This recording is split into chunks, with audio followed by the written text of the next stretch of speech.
So the Glaive Lord Boomerang has been on an absolute journey, going from one of the worst to one of the best towers in BT6, but how is it still holding up after the recent nerfs? So let me just tell you guys what the nerfs are, and let's try and kind of stabilize in this game. So how are we doing? Are we gonna defend around 10? I think we are. I think we can jump into the patch notes and then we can probably get away with Geraldo or something like that. So the changes go like this. The first change is that the damage over time shred effect onto the Glaive Lord got reduced from 15 to 10 seconds. And so for those of you guys that don't know, this shred effect is essentially the attack effect that the Glaive Lord applies to all the blimps, and this effect does 100 damage per second. So it used to be in total 1500 damage, and now it's down to 1000 damage. It might not sound like a lot, but it actually might be a decent amount. The second change is that the Glaive Lord's price got increased by about $3,000, so went from 29.5 to about 32.5. The last change is a bug fix, and we usually don't talk about bug fixes that much, but this one seems important because it seems like the Glaive Lord shred effect was able to get applied to DDTs,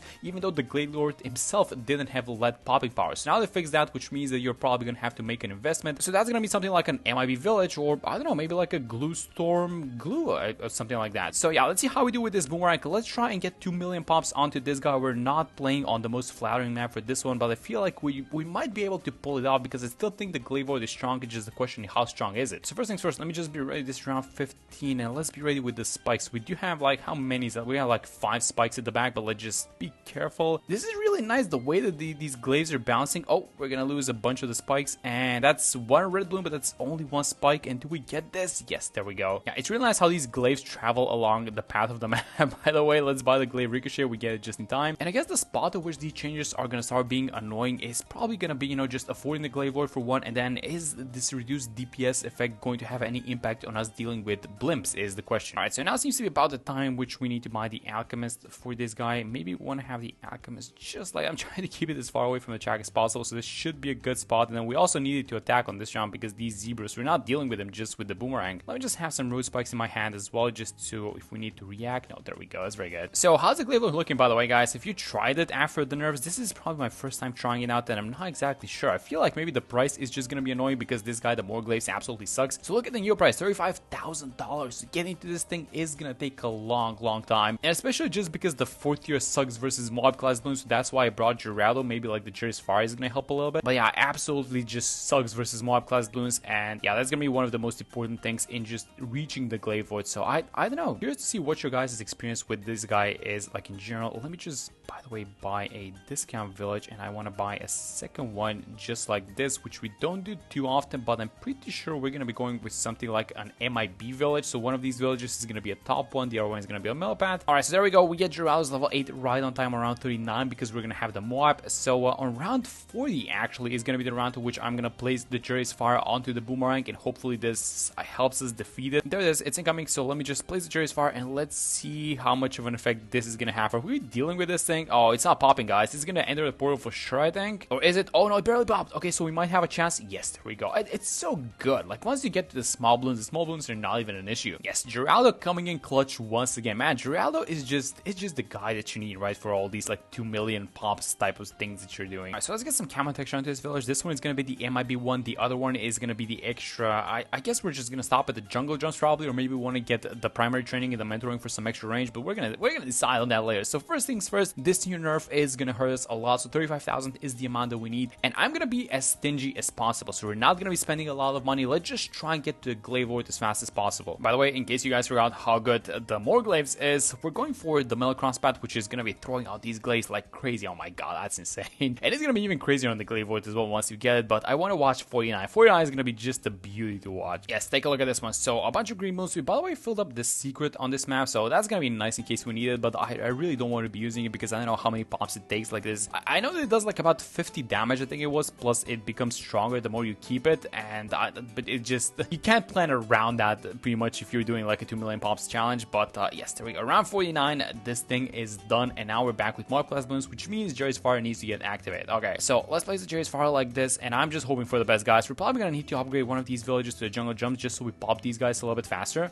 But oh, that's super close. All right, that's super close. Let me just, are we buying this? Like, are we even avoiding the Glaive Lord, or can we afford to just spend like $1,500? Yeah, I'm actually thinking about spending $1,500, and let's spend it. It's fine. Let's just get some extra attack speed. I think it's gonna be fine. So 54. These 50s are actually gonna be a little bit, you know, interesting to watch because of the lack of mod popping power. So let's see how we do on this one. So we popped the first one, yeah, before he enters the portal, but it kind of goes on the other side. It always enters the portal, which is bothering me a little bit. And so the money's doing really well so far, 27k, but this new change, it's like $3,000 on medium, but it's a little bit more than that on hard mode. Okay, so far so good. 2x2 mobs on 57, no problems, and then 58 is gonna have a bunch of mobs, but I think that these mobs are kind of spaced out on 58. Yeah, so we're gonna have the time to deal with them one by one, is what I'm saying. Yes, very good. All right, guys, we are almost there at the Glaive Lord. Now we are definitely playing a map that's a little bit easier, so we were able to afford like double discounts. We're playing off of Jerry's Far, and obviously like this Alchemist is just a 200, so this is not something that you can do on more difficult maps. You can definitely do it like the easier ones, but once you get to the more difficult ones, this is just straight up not happening. So you're probably going to be feeling the price increase a little bit more on the more difficult maps, but let me get the Glaive Lord finally, just around 60, and bam, there we go. All right, so Glaive Lord, how is this guy doing? Well, first off, it's the shred effect, right, that gets applied to these mobs, and I think that we're going to be able to see it, at least not until we get into free play, because these blimps before free play, they actually don't have that much HP. Oh, wait a minute, let's what do we want to do actually for this one? I mean, we cannot buff the AMD. I think it's about time we get the MIB, as funny as it sounds. We're not popping lead balloons, guys, and we're probably gonna need, oh, is that gonna be a problem? No, it's not. It's only the AMD buff, so we can make the AMD buff a little bit stronger by going for the middle crosspad, but this guy's gonna start taking away a lot of pops if you go like that, so I think it's just straight up time for the MIB a little bit earlier into the game. The Glaive Lord's journey, by the way, in BT6 is really crazy. So this thing was ranked like as low as possible, and it was one of the worst towers, and then suddenly like 3 updates later, this thing is being used by everyone, and people are using it to like fully complete true expert maps, which is absolutely insane. Like everyone's buying it. So Ninja Kiwi was like, okay, this tower is a little bit broken, so let's nerf it a little bit. Let's just get it in line, and yeah, let's see if these nerfs are actually gonna do anything to the tower. I think if we're ever gonna see how much of an impact these nerfs have, it's probably gonna be in the damage over time shred effect. That thing does like 500 damage less, but 500 is no joke, guys. 500 is, it actually adds up when you take into account how many blimps it attacks throughout the course of, let's say, free play. Let's also get the primary training and the primary mentoring. The primary mentoring doesn't do anything for this guy except give it a little bit of extra range, but because we went for the middle crossfire, that extra range might actually prove to be nice. And look at this thing. Okay, so this is where we're gonna see the shred effect, although I'm not sure if it's gonna be impactful because it's only one single ZOMG that we're targeting. So yeah, we're gonna need a lot more mob class balloons to see the effect. And here we go. All right, so round 81 free play is out, and let's see how we do. Let's also make sure to buy these other towers that you would normally have in a run. So for example, let's get something like this, like the overclock, and then obviously the one of the best combinations for the Glaive Lord is gonna be the bottom path Mermonkey, but I don't want to be buying it too early. And 45 BFBs, how is the DPS and the shred effect doing? Is it soloing like an entire 40? It should still be soloing these guys. It's just a question of, oh wait a minute, am I missing something? Is there like a problem with the texture? Because these guys, these BFBs, they were not 45, right? 83, a bunch of mods behind each other. This is like an easy round for this guy. I'm gonna admit it, this is a super easy round for it. Let's buy something like, I think it's, can we get another 2 discounts but not in the range of the Alchemist? Perfect, look at this thing. Okay, that's amazing. So let's go for something like a mob glue. We're even gonna get like some of these upgrades for free, which is really nice. And let's keep this guy as a mob glue, and then let's also buy a call to arms, which we're gonna need later on. So I'm just making these purchases as early as possible so that we can only watch what the Glaive Lord is doing later on. But so far it's looking like this guy is not budging, which is really cool. It gives me hope that this tower has not been affected by these nerfs that much. Oh, you know what we could do? Sharpening stone. This guy has like a million pierce, and we can give it +2. I'm gonna do it. Let's just give it a sharpening stone. Why not? We could also be giving him some interesting stuff, like for example this thing, the invisibility potion, which he can still see camel balloons thanks to the village, but if you give it, it's gonna increase his range, and that's why I want to do it. So let's give it the camel potion, and let's see how big his range is. Oh yeah, that's a significant increase actually. Let's watch the shred effect versus 4 ZOMGs now. Okay, so we might be able to see some of the nerfs now, or actually, are we seeing some of the nerfs? I mean, they should be evident to us, but I feel like we're just popping these balloons, no problem. I mean, it's only 4 ZOMGs, to be fair. We're gonna have like, I don't know, like 8 ZOMGs, so 98, and they're gonna be more ramped up than these guys. So yeah, this is a long ways to go, but he is doing well, guys. So far, so good with his Glaive Lord. Alright, so our first DTs, this is really important how we do on this round, and then I'm gonna try and save up money for the Mermonkey, but I want to be careful in which which Mermonkey I'm buying it and then when I'm buying it. But these DDTs, they made it onto the R side, which is not a good sign. The Mermonkeys activate the damage over time, but the pops get credited to the Mermonkey and not to the tower that's stacking. So in this case, the Mermonkey is going to have a lot of pops, so I kind of don't want to buy it, but at the same time, it's probably going to be nice having it. Let's just get the Relentless Glue, by the way, get some stun going onto these guys so that the Bloons spend a lot more time into the Orbiting Glaives, and that, oh my god, that's so much better. All of these BFBs, they're just gone. Yeah, maybe I should have bought this guy a little bit earlier, but sometimes, you know, the Moab Glue is fine by itself. So yeah, we're going to have a bunch of ZMGs. So this one, 45 Moabs don't seem to be an issue, although I can see some small Bloons making it to the other side. So maybe a way that we could deal with that is, oh, look at this thing. I found another spot, guys, which is outside of the range of the Alchemist, but in the range of at least one of the discount villages. So we can do something like this. Let me buy this glue because these, so what's making it to the other side is the small Bloons. You guys can see that. Okay, so the way that we can stop the small Bloons is if we have something like a glue hose. So let's go for a 032. And then do we want to get the glue strike? I mean, we could if we wanted to, but let's just chill for a second. So we're gonna have a couple of DDTs. I want to use the ability right now for these DDTs, just slow these guys down with the Bloons Sabo. So let's make sure we deal with them, because if you guys remember the ones on 90, I think one of the DDTs went through the portal actually. All right, so we're getting into the big board rounds. I want to overclock now, and we do have the call to arms, but let's just chill and let's see how we do. So no 45 Bloons in this round. That's very important, which means that it's gonna be kind of easy, but at the same time, it's gonna be a good gauge on how we do with this shred DPS and how fast we pop the blimps. And look at this thing. So the ZMGs are,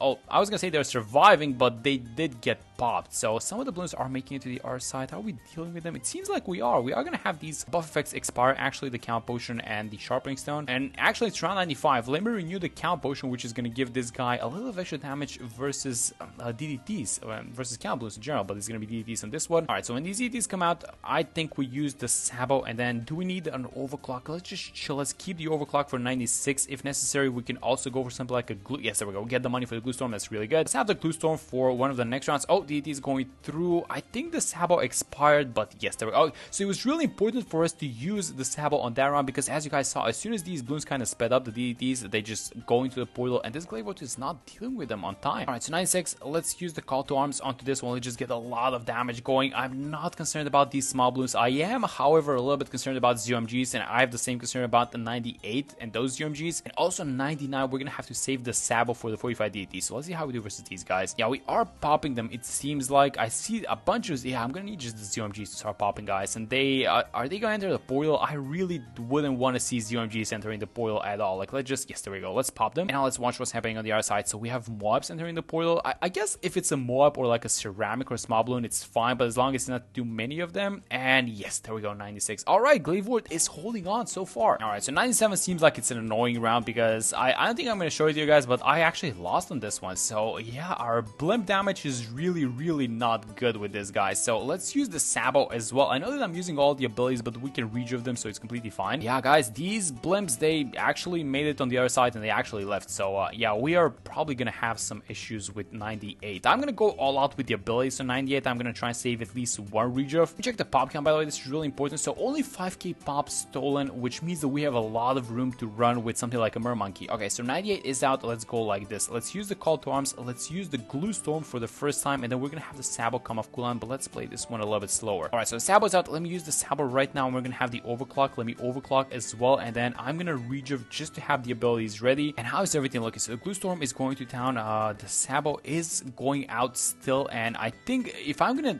use one of these abilities, it's probably gonna be the overclock, but it seems like we've cleared out this round. There's a bunch of BFBs in the bag, but no, yeah, this is way too much of these abilities are way too powerful, and they're making the tower way too strong. But it seems like Glaive Lord is holding its own, guys. I'm gonna be honest. So yeah, we're definitely gonna get the 2 million pops. So let's just use this thing. Let's use the Sabo for these 45 DDTs, and then I think it's time for a Mermonkey, which is gonna help activate the DPS versus the bad Bloon, right? Let me just check the pop count onto this guy. Let's also use all our abilities, and how much of a DPS activation? Oh my god, there's barely any. Wait, it's not active. I think you need to find a harmonic. Oh, wait a minute, never mind. Yes, if you want to trigger the DPS on the bad, you're gonna need the final harmonic. So we don't have the money for this thing. And wait a minute, does that mean that our 2 million pops run is in jeopardy? We're missing like 20k. Oh, wait a minute, we're not gonna choke at the end, are we? How do we fix this. I mean, 2 genies, a rejuve to get all abilities of cooldown, overclock this guy. Oh no, let me use the call to arms, and then what else are we gonna need? No, we're gonna need to do this a lot earlier, I feel like. Let me just check the pop count. Oh my god, we're missing 10,000. Wait a minute, let me just get these 2 genies going. Do we have everything else? I think we do. Okay, so I think we're just gonna start this thing. I'm gonna cope a little bit and probably buy something like this, the Embroilment Dice. Let's just go like this. Let's make sure we overclock. The overclock is gonna last through the entire thing, and we have a bunch of buzz, but we're gonna need this bad balloon to pop right now. And then can we sell the genies somehow? Because these guys are taking a lot of pops, like 6k pops each. Yeah, so the bad popped. All right, so I'm gonna need the Glaive Lord to take the remainder of the pops. This guy is gonna go over it 2 million for sure, but let's just see by how much. Oh, it went. Oh my god, that's so close. You guys see the pops? 2 million, 2,000 pops. That's ridiculous. And it came like in the, I guess in just like the last few rounds that we took so many pops off of it. Let me just check the genie, 16 and 17,000. Yep, that's where the pops went. And then this guy has like 6,500. Oh my god, that's so close, but we get it done. 2 million pops. Seems like it's still a decent tower. I feel like, yeah, these changes are gonna hurt it a little bit, but I don't think it's gonna be that significant. So yeah, that's gonna be for this one. Thank you guys so much for watching the video, and I'm gonna see you on the next one.